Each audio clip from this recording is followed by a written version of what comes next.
থেকে রওনা দিলাম। এখন বাজে দুপুর 2টা। প্রচণ্ড রোদ, মধ্যপ্রাচ্যে জানেন আপনারা প্রচণ্ড রোদ পড়ে।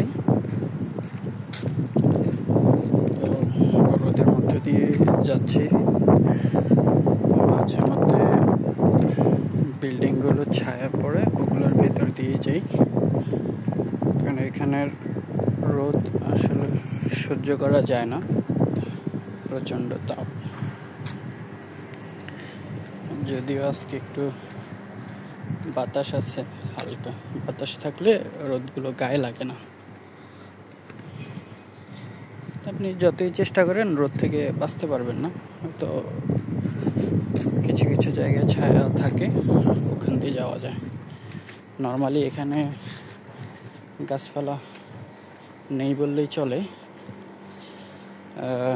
আবাসিক এরিয়া, এখানে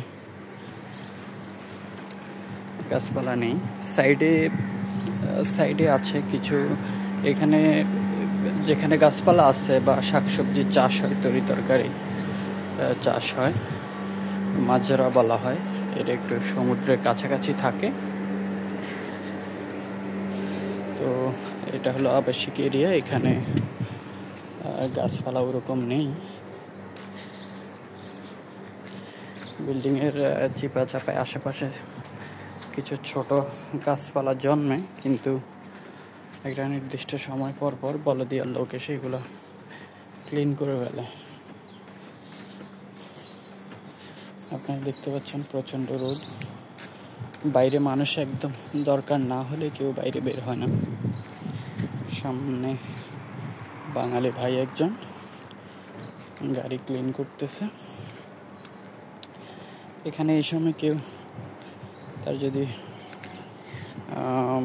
জরুরি কোনো দরকার না হয় তাহলে বাইরে বের হয় না। ওনারা আরবীয়রা বিকেল 4টা-5টার পর থেকে বা সন্ধ্যার পর থেকে ওনারা নর্মালি বের হয়, খাওয়া দাওয়া করে, ঘুরে ফিরে রেস্টুরেন্টে যায়, শপিং করে।